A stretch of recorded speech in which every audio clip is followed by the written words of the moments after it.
Anong ganap? Bakit may mga isang batalyon ng SAF ang lilipat ng Davao City? 40 pulis ang tinanggal. 40. Cleansing or political vendetta, 40 Davao police officers ordered relief. My goodness. 40 police personnel including 7 station, pati station commanders pala, no? Tanggal, oh. Grabe. Including 7 station commanders were ordered relieved from their posts and reassigned to regional personnel holding and accounting section of PRO in Davao Region. PRO 11 yan eh. Ayun, PRO 11. This move comes as Newsline received reports that 2 battalions of police from SAF arrived, 2 batalyon nga, at the regional office around 9:45 p.m. on the same night. So, agabi.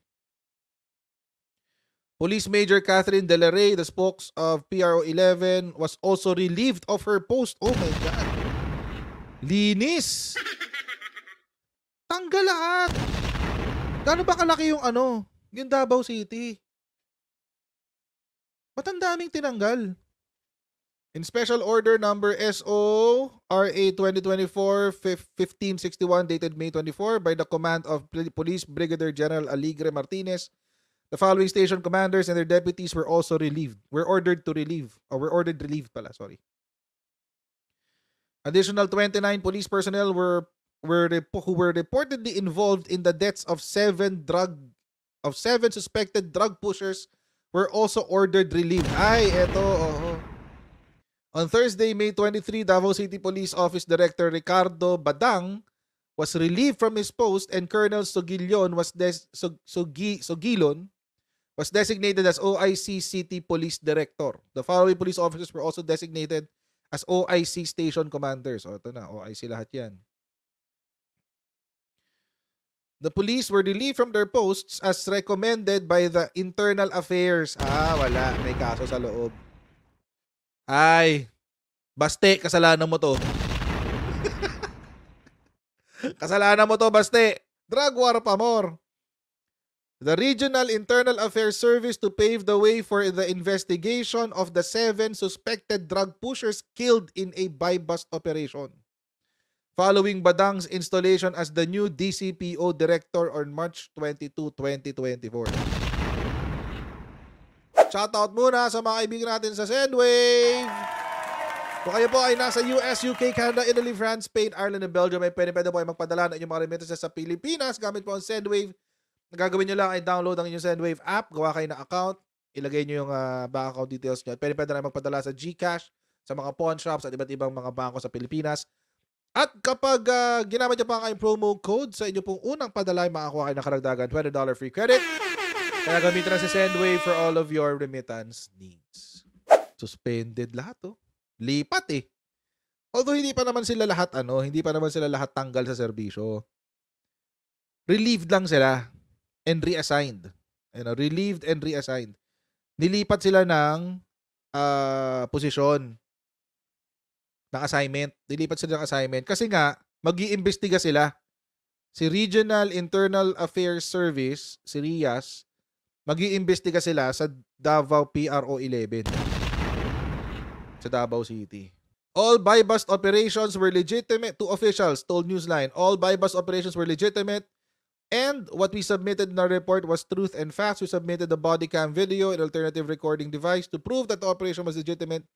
We did not violate any human rights. O di hayaan natin si Internal Affairs ang tumira dyan. Another officer said the PNP should also summon the barangay leaders and the media representative who witnessed the operations to hear all their stories. Pero hindi sila officer lang, anonymous.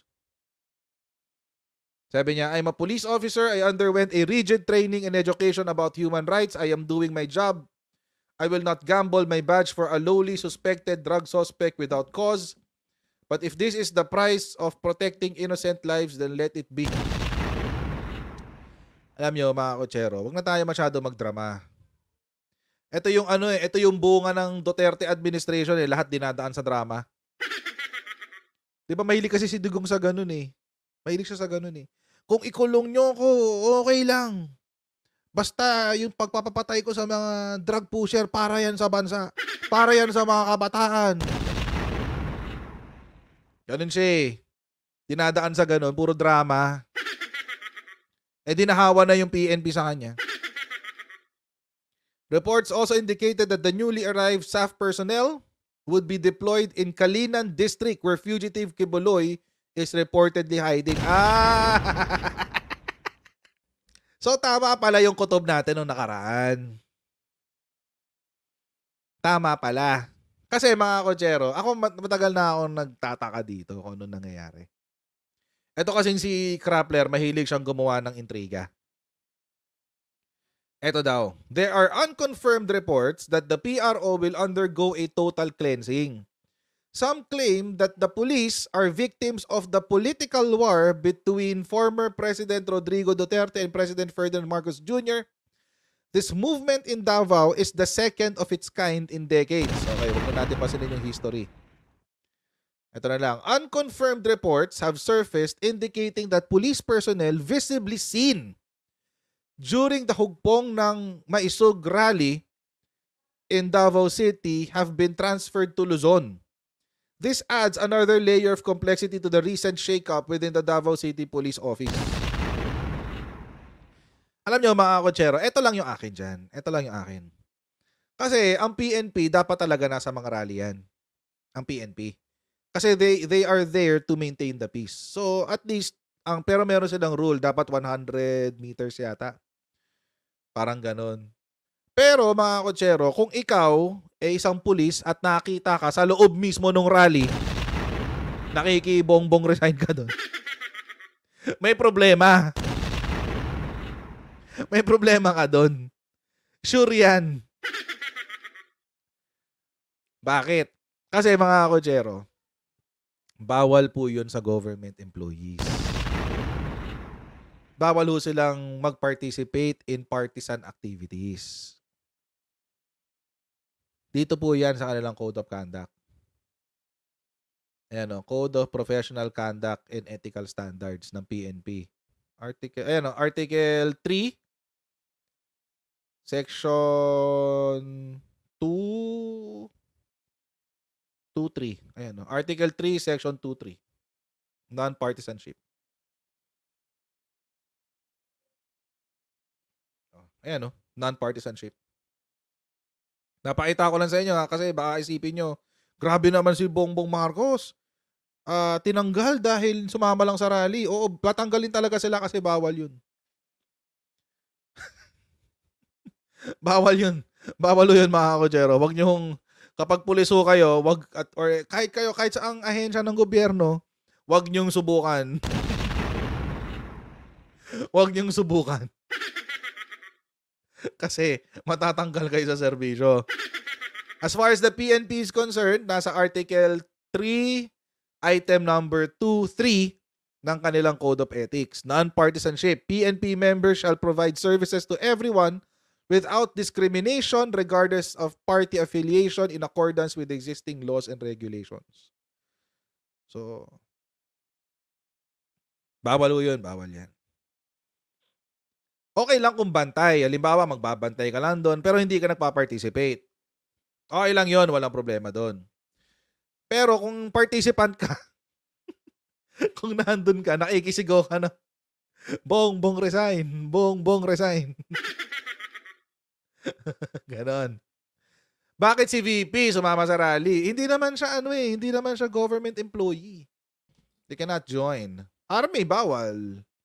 DepEd, bawal. Basta any government official, bawal.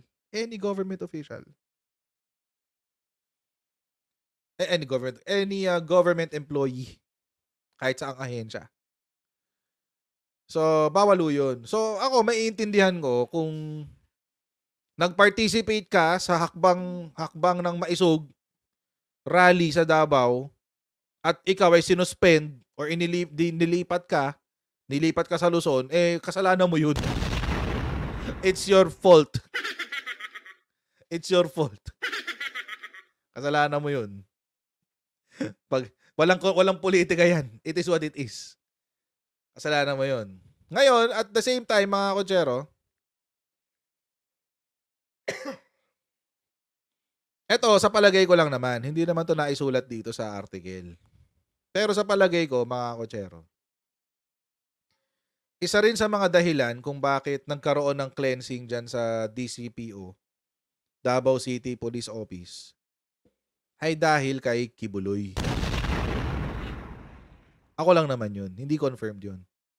Pero kung yung SAF ang inilipat doon sa lugar ni Kibuloy, may ano yan, baka hindi ginawa ng DCPO yung trabaho nila na hulihin si Kibuloy. Baka merong info, baka may impormasyon na nakapasok sa RIAS,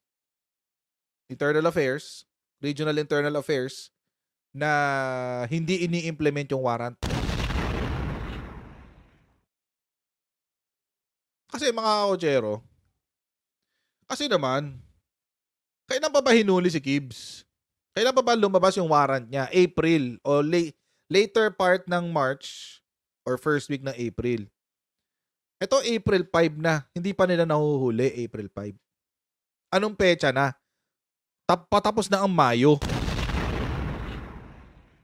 Tapos ang ginagawa ng DCPO, parang nag-iintay lang sila ng impormasyon.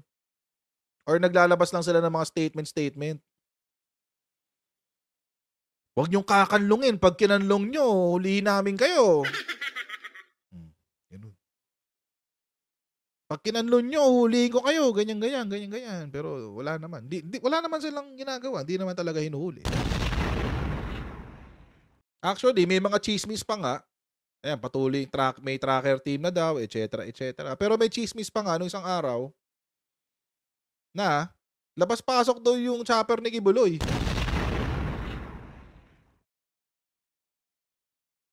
I mean, seriously, mga kotsero, hindi naman maliit na tao si Kibuloy sa Davao City. Yung stadium nga niya, nasa tabi ng airport eh. Hindi siya maliit na tao. Madali siyang matutunton kung hahanapin.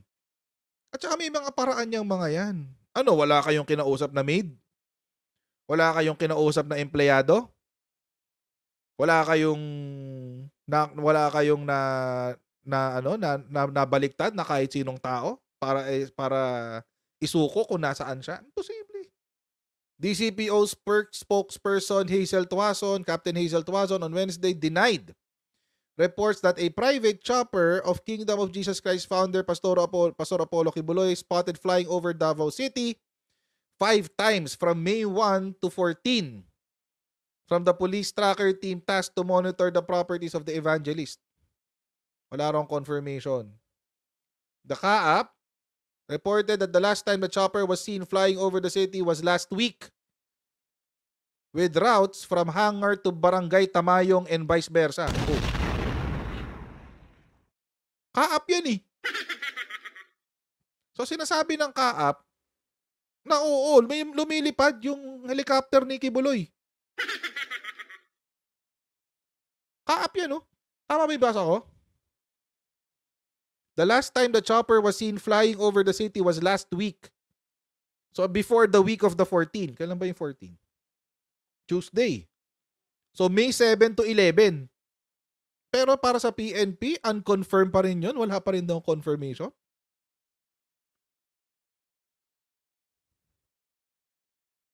Parang labo naman nun. Ayan yung confirmation nyo, nasa CAAP. Imposible. Ang liit-liit ng Tamayong. Wala kayong resources para hanapin siya? 2 buwan na? Si CAAP nga, nakikitang lumilipad yung helicopter eh.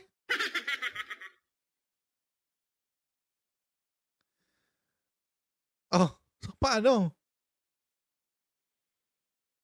May problema. May problema sa Davao City. May nagkakanlong.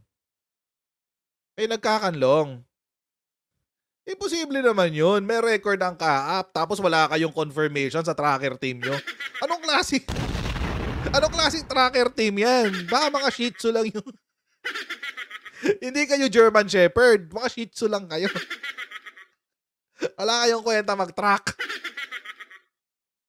Diyos ko. Nakakainis. No wonder tatanggalin nga. Ito pang isang dahilan daw. Ito pa yung isang dahilan ng chismis. Ito hindi to chismis. Confirm to kasi yun din ang sinabi. Yung bagong hepe, nakaka-install lang, yung kakalagay lang sa pwesto. Suspended. Preventative suspension naman to. Okay, preventative suspension. Panoorin natin yung balita. Tinanggal na sa pwesto bilang director ng Davao City Police si Police Colonel Richard Badang. Ang administrative relief kay Badang ay batay sa rekomendasyon ng Police Regional Office 11 Internal Affairs Service. Wala pang tugon si Badang sa pagkakaalis sa kanya sa pwesto. Ayon kay PRO 11 spokesperson Police Major Catherine De La Rey, may kinalaman ito sa 7 suspect na napatay sa anti-illegal drug operations ng Davao PNP mula March 23 hanggang 26 ngayong taon. Ang 7 ay nasawi ilang araw matapos umupo sa pwesto bilang city director si Badang noong March 22. To make way of the investigation para magiging fair, credible, may integrity, and then mawala yung any doubt or sinasabi natin baka ma-influence yung mga witnesses or matamper yung evidence na makalap. Sa turnover ceremony kay Badang noong March 22, Ito may kasalanan war against illegal drugs si Davao City Mayor Baste Duterte sa lungsod. I hereby declare a campaign that this city is at war against drugs. I hereby campaign. Parang sabog. I hereby campaign that this city is at war against drugs. Alam ko na paano kagagayahin si Baste. Ilang oras lang ang makalipas, patay ang #1 drug personality sa Davao City matapos manlaban umano sa mga otoridad. Manlaban! Una nang sinabi ng Davao Police na hindi bago ang war on drugs ni Mayor Duterte dahil matagal na itong nagsimula noong alkalde pa ng lungsod si dating Pangulong Duterte. Wow, proud pa kayo ha? Itinalaga naman bilang pansamantalang officer in charge at caretaker ng Davao City Police si PRO 11 Deputy Regional Director for Operations Police Colonel Rolando Sigilon. Kapag mapatunayang inosente si Badang, ay maaari naman anya siyang makabalik sa posisyon. As of March 22 hanggang May 24, 2024, 345 na ang arestado sa illegal drugs operations sa Davao City. 283 dito ang sinampahan na ng kaso. Lalaine Moreno, UNTV News and Rescue. Diyos ang aming... So ito pala yung may kasalanan. Ikaw pala Baste ang may kasalanan. Pero wait, may kakapasok lang na balita. Ay, naglabas sa statement si Baste. Sebastian Baste Duterte. Sabi niya, I condemn the recent decision to relieve 35 police personnel including 6 station commanders and City Director Colonel Richard Badang from their duties. This move, supposedly in connection with an investigation into a bypass operation, appears to be an abuse of power from higher authorities. Wow! Abuse of power daw. Ano kaya yung sabihin mo yan sa mga pamilya ng mga namatayan? Oo. Sabihin mo yan, Mayor Baste, sa pamilya nung 7 na pinatay nyo. Sino kaya ang may abuse of authority? Alam nyo mga kotsero, sa akin walang problema kung totoong nanlaban eh. Diba? Hindi naman problema yun eh. Basta totoong nanlaban. Diba? Paano pag nakaluhod, sumusuko naman, wala namang intensyon na lumaban, pero pinatay. Kaya nga mag-iimbestiga eh. Ang gusto ni Baste, Wag na imbestigahan. Basta ano, pang-aabuso yan ng kapangyarihan. What? Seriously? Meron kang 7 patay, ayaw mo imbestigahan, ba't sila napatay? Kahit pa sabihin natin totoong drug pusher sila. The Davao City Police has consistently shown remarkable effectiveness in maintaining peace and order in our city. Okay, records indicate significant 69% decrease in focus crimes comparing May 2023 to May 2024. This accomplishment reflects the dedication and competence of our police force working hand in hand with my administration. Okay, so walang problema. O, bumaba ang focus crimes. Bumaba daw ang focus crimes, which is murder, homicide, robbery, drugs din yata kasama din dun eh. Bumaba daw ng 69% ang pagbagsak. O, walang problema. Pero, kailan ba nag-umpisa yung patayan? Di ba nitong Marso lang? Kasi yung kinumpira mo, May 2023 hanggang May 2024. So, ibig sabihin, simula May 2023 hanggang March 2024, okay naman. Tapos, nag-declare ka lang ng war on drugs, biglang nagkaroon ng patayan.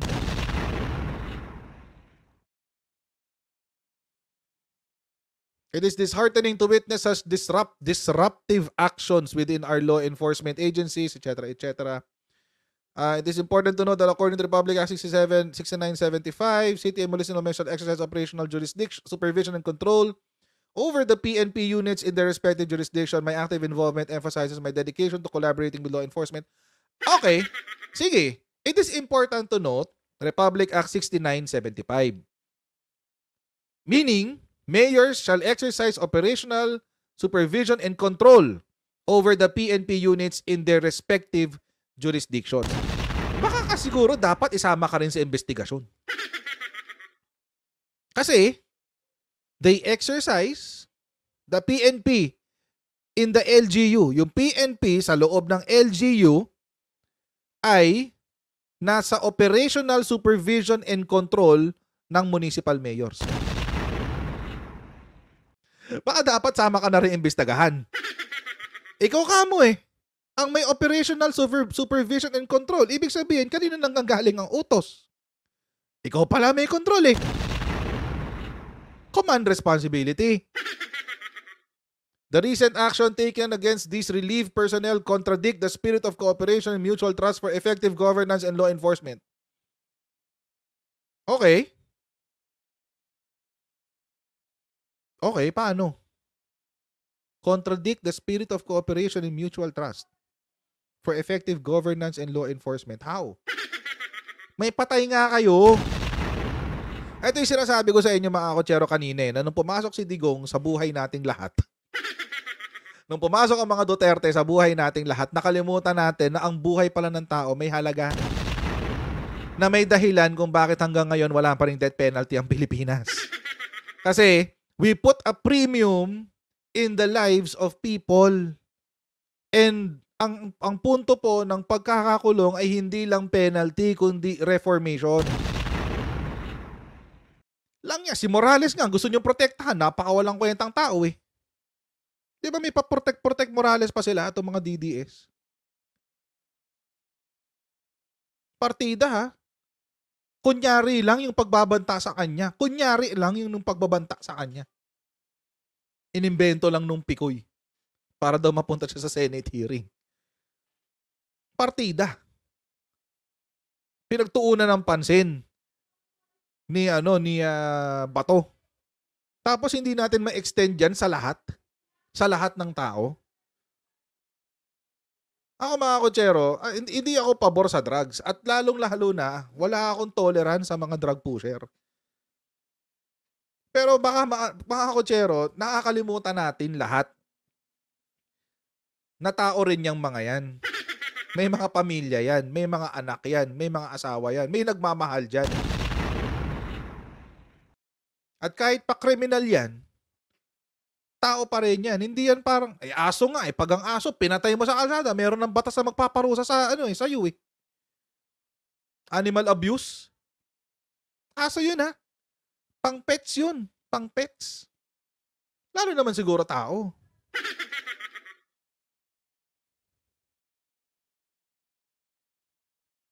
Someone has to be accountable. Yun lang naman yung ganun lang naman kasimple yun, mga kotsero eh. Kailangan merong maging accountable. Kailangan merong managot. Kung pumatay ka, kumitil ka ng buhay, dapat may mananagot. But again, I digress. The point is this. Merong patay. Merong namatay. Hindi pwedeng yun lang yun. Hindi pwedeng you brush it off and then yung investigation to determine if there is accountability on the side of the police force, sasabihin mong it is a disruptive action within our law enforcement. What the F are you thinking, Baste? Davao should vote better. Davao City should vote better. You don't deserve a mayor like this. Seriously, hindi nyo kailangan ng ganitong klaseng mayor. Hindi nyo kailangan ng mayor na kukuhaan kayo ng 51 billion tapos hindi gagastusin para sa inyo. Internal affairs yan. Ibig sabihin, baka may nakita silang probable cause na kailangan imbestigahan.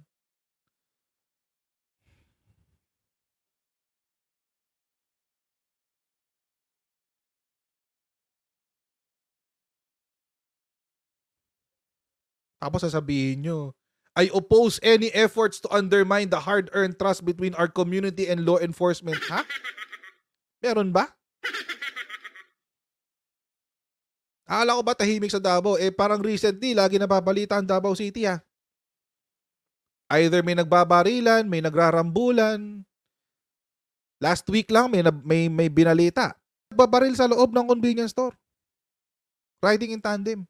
Davao City. Tapos, last week lang din to. May nabalita rin. Nagiinuman lang. Biglang nagbarilan. Mga bata.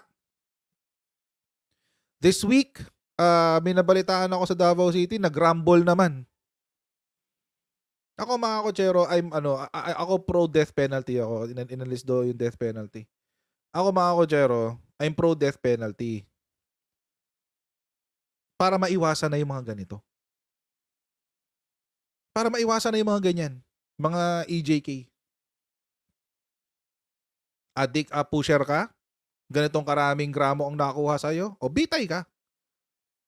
Bitay ka. Pagkatapos mong litisin. Pero litisin ka muna. Pairalin natin ng due process. Pairalin natin pagiging sibilisado. 2024 na.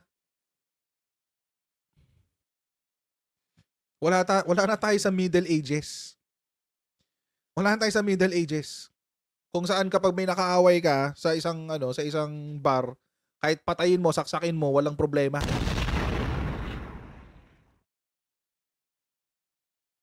Wala tayo sa Wild Wild West. Na magbari lang kayo sa maghamunan kayo ng duelo, magbari lang kayo, walang problema, okay lang. Sibilisado na tayo, guys. Wala na tayo sa ganun. We are a nation of laws and we are a people of laws. Kaya nga may batas eh. Tapos dadaanin mo kami sa ganitong klaseng drama. Sinisira nyo ang tiwala ng Davao City sa kanilang kapulisan. May 7 patay nga. May 7 patay. Sinong mananagot doon sa 7 patay na yan? Gamitin ang utak. Declare ka ng war on drugs. Ngayon may 7 patay. Ayaw mong paimbestigahan. Ano ka? Swerte.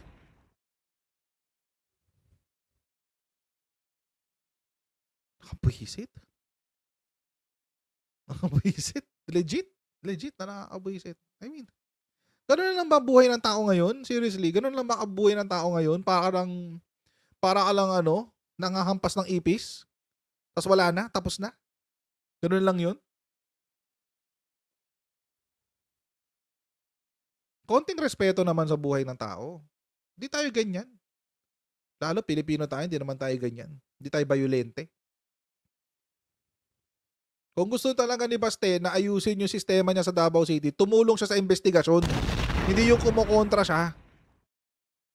Kasi nga, meron pa rin 7 taong namatay. Meron ka pa rin 7 taong namatay sa drug war mo.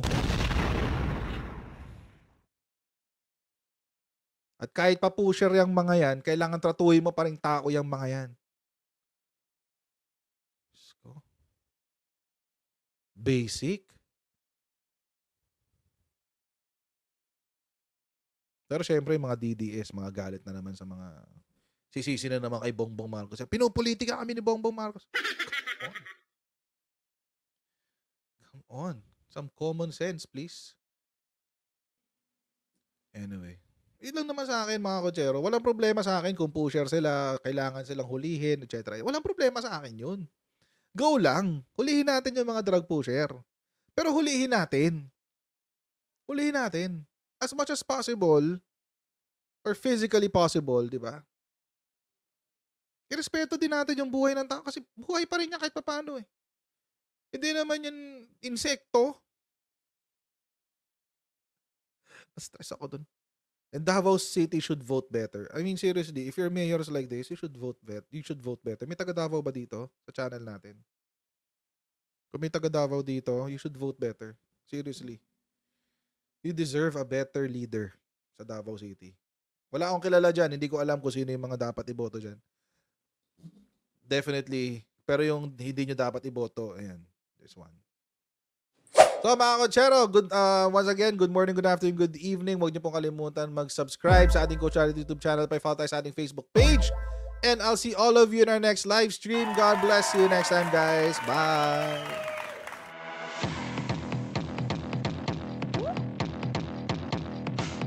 Huwag ganun. Huwag natin gawing tanga mga Pilipino. Mas maganda kasi nasa lugar ka ng tama kaysa yung pinipilit mo yung pagkakamali.